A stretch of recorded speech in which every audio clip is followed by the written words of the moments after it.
Welcome back to another video, and today we're looking at what £1,800 gets you when you buy a Jaguar 2012 Jaguar XF Premium, I think. The 3-litre diesel, because that's the only one to get. No one wants the 2.2. So we're inside the car, so I might start inside. Interior, just as a warning, I have actually been driving this car for like the last week. Drives really nice, brilliant car. You can tell it's been well looked after. It's only had 2 owners, with the last owner having it for like the last 10 years, I think. So yeah, it has been well looked after. But yeah, so interior, it's obviously Jaguar, so wood trim. So it's not too bad, to be honest. Cup holders, etc. Push button start. Aircon, which does work. It's got the sat nav. It's got Aria's leftover breakfast, but USB input, iPod, etc. Obviously leather, heated leather in the front, and yeah, so starting it, starts on the button every time. It does need a service. It was serviced about 10,000 miles ago, so if I get that service done, it has actually got a full service history. Yeah, so how do I get to the mileage? There you go. So it's done 115,000 miles. You can't tell from the inside. Steering wheel does need a bit of a clean. Not sure if you can see it, but yeah, it's a tiny bit dirty, but that will come up. That'll come up fine. Stereo does work. It has got 3 faults. They're 3 faults. They're common faults, and I'll run through those at the end and let you know what I'm going to do about them. Obviously, all round electric windows, they all work. Folded mirrors, that all works.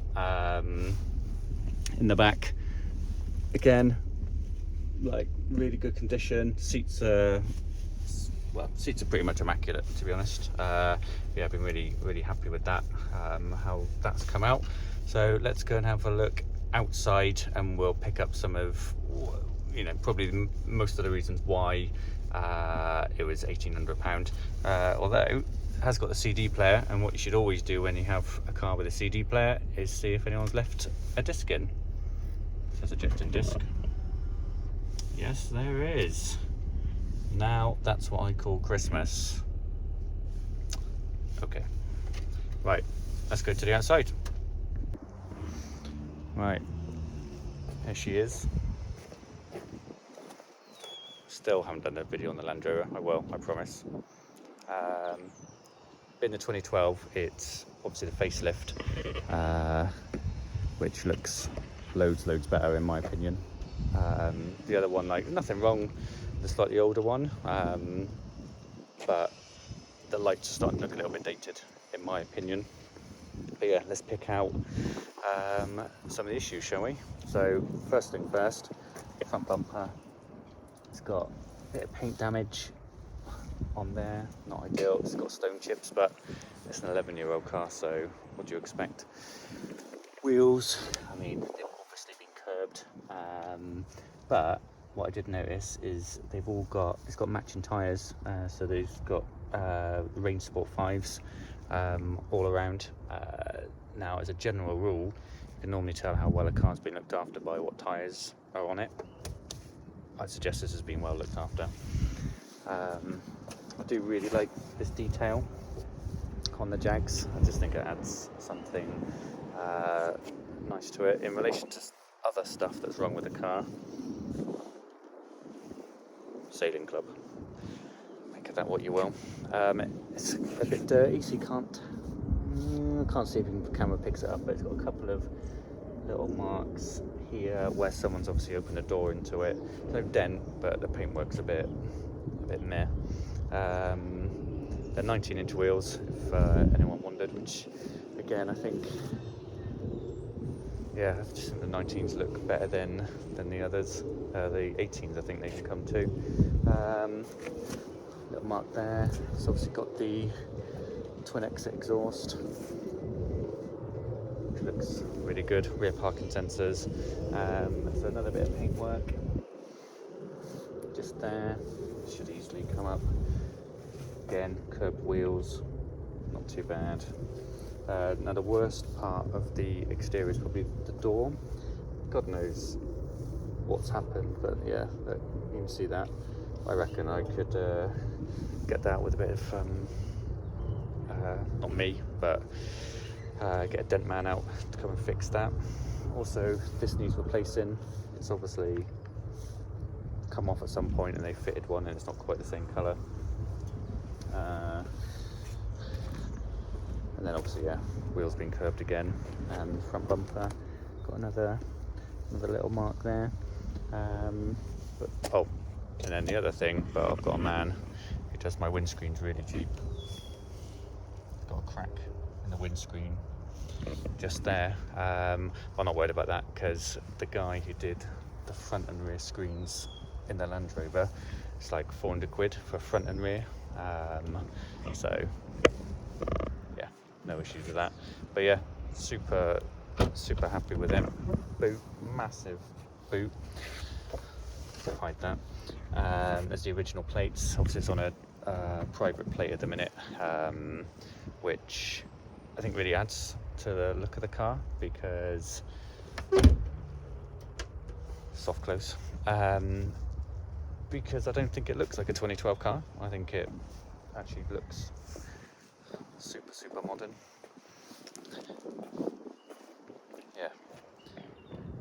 Yeah, I think it looks really nice. Right, I've sort of shown you the back, but reasonable amount of legroom.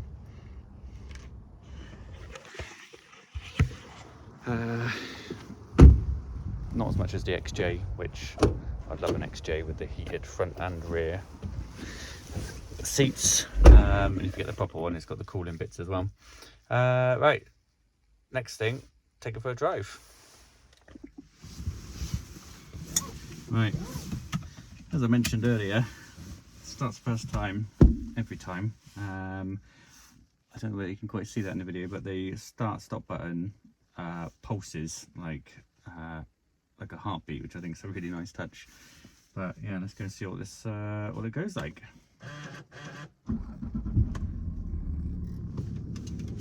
On the button, I do really like these vents. I think that looks, again, it's like a nice touch.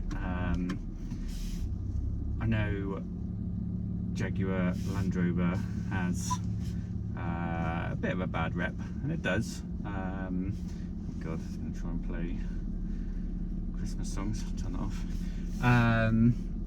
But if I'm honest, I think that like there's like nice little touches and stuff. I think it does sort of set it apart. I have been running the car in dynamic mode. Not 100% sure what that means, but it puts a flag on the dash, which I quite enjoy. Right, let's go.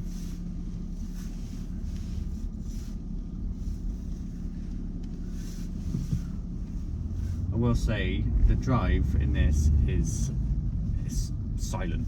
Like, it drives really quiet. You're pottering along on the motorway, sort of 75-ish. Yeah, brilliant. Like, pretty much no road noise. Effortless. Now this is, they do two versions of the 3-litre engine. So they do the 275 brake horsepower one, and they do the 240 brake horsepower one. This is the 240. But it still goes all right, and we'll have a look at that in a minute. Down the dual carriageway. It's just a normal drive at the minute. It has got sport mode as well, which is yeah, a bit more aggressive. It does probably rev a little bit more than I'd like, particularly seeing as it's a diesel.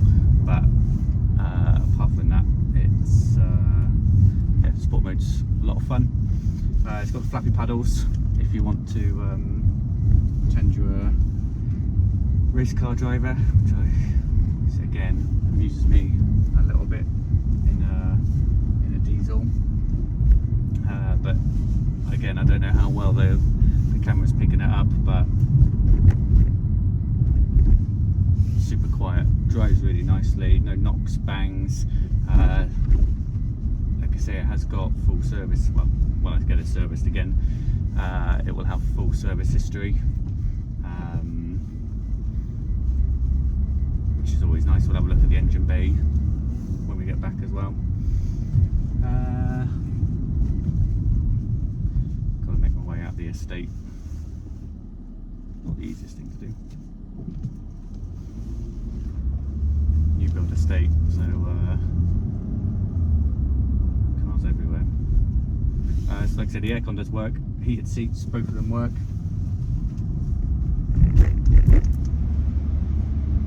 God knows what latched recirc on means, but it's on. I presume that's to do with the aircon. No idea. Sat nav and everything's touch screen. Now obviously it's 2012 sat nav. I don't know when it was upgraded, but right now it sort of feels like it says I'm driving around in a field. So it's certainly a little bit out of date.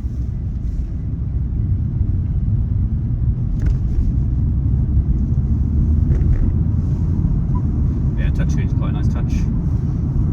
No pun intended.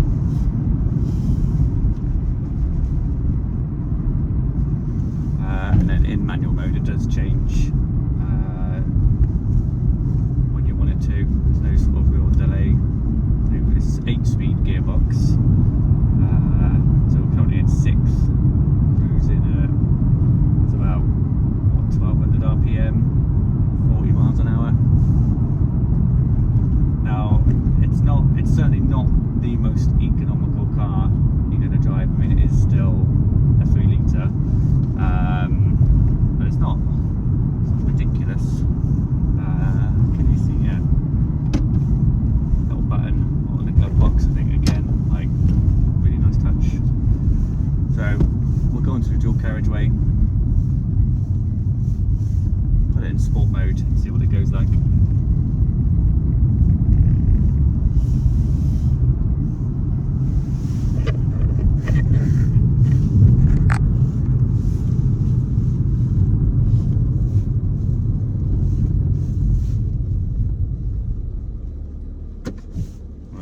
Sport mode.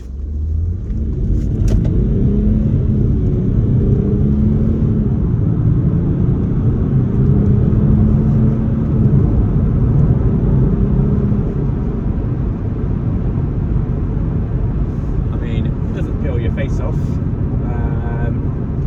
It certainly goes all right. This is what I don't like though. So in sport mode, whether that's okay. The dynamic mode, gotcha. Dynamic mode then looks like it keeps me ready for a race, so it was holding the revs up quite high. So I'll take back what I said about not liking sport mode. It was actually the dynamic mode doing that. Brakes, they work, although I have noticed the discs are like relatively small compared to the size of the car. I haven't noticed any. The brakes work perfectly fine, but that was a bit of a surprise. It's a big car. I mean, it's got to be 2 tons. I'd have thought I'd have bigger brakes, but either way, foot down, kick down, the manual.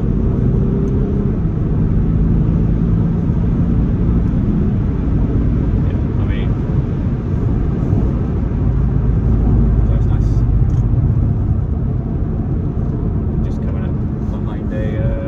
Another Jaguar. It's a 2012 one as well, except that's only got a single exhaust, so I presume that one is the 2.2 rather than the 3 litre. Does look nice though. I do like the LED rear lights it has as well. Again, for a 2012 car, I think that those little touches, it's nice. Just really keeps it fresh. I think the design of it's really good. So the 3 issues with the car, I mean, it was £1,800, so it's obviously going to have issues. We've seen the bodywork. You know, a couple of those are easier fix than others, but not the end of the world. So the 3 annoying ones. So the parking sensors, they're intermittent. I know which one it is. It's essentially the second one in from the left. It's got a fault, so we'll have to get that changed. Not sure how hard it is. Hopefully I won't have to remove the rear bumper, but a relatively easy fix. The second issue, every so often the stereo cuts out, and it basically, it'll cut out, restart, and it's fine. It's like no issues, and it'll only do it if the car's been we haven't like driven that far.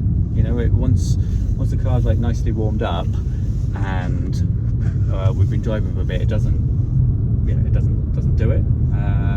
So I think it's probably a dodgy earth, although I spoke to my mechanic man and he said that the amplifiers sometimes used to cause that, so we'll have a look at that. And the third thing is, again, it's a common fault, the door actuator on the passenger side doesn't work. Well, no, that is a massive lie. It's intermittent. Sometimes it'll work and it'll do what it's supposed to do. Other times it tells me to do one. That one, it's a bit more of a pain in the ass, because you got to take the door card out, you got to take the window glass out, and you've got to basically get in and mess around. Yeah, ultimately the car always locks, and it locks fine. So I don't know, I'll see what I do about that. But apart from that, that's it. Now, in my opinion, I don't think you can get a nicer looking, let's say premium car for £1,800. I think this is up there. You know, you can, particularly with the private plate, and forget those little bodywork things touched up, you could honestly pull up most places and no one will bat an eyelid. This would fit in a lot of places. I went to this 5-star restaurant-y place in Oxford. It's a converted prison. Super nice. And I was going to take, see that parking sensors? What? Oh, no, there we go. For a moment then I thought they were going to work, but then they didn't. But yeah, I went to this 5-star luxury place. I was going to take my other car and park there, and decided like not to, and I parked somewhere else. Glad I didn't, because I turned up and there was like Lambos and brand new Range Rovers, etc, etc. But if I turned up in this, I think you'd fit in really well, and there's nothing that touches it for 1,800 quid, in my opinion. But let me know in the comments if you think if I think I'm wrong. Right, what was I going to show you? Engine bay. So release handle for the engine bay is down here. Pop.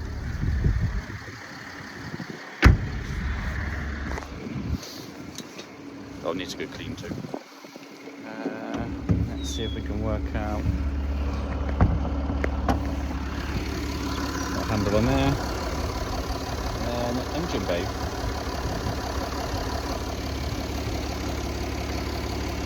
I mean, it's all just plastic, but yeah, no noises. Looks alright. Give it a little clean up, be perfect. So yeah, that is the £1,800 Jag. I will book it in to get the windscreen done first, give it a clean up, do those other little bits, and then look at listing it. You're probably looking at, it's got to be like £4 ish, but didn't lock because the door actuator, so I'll get that fixed too. But that's it. All right, thanks for watching. Like I say, if you think that I'm wrong, that you can get a better luxury premium car for £1,800, let me know in the comments. Cheers.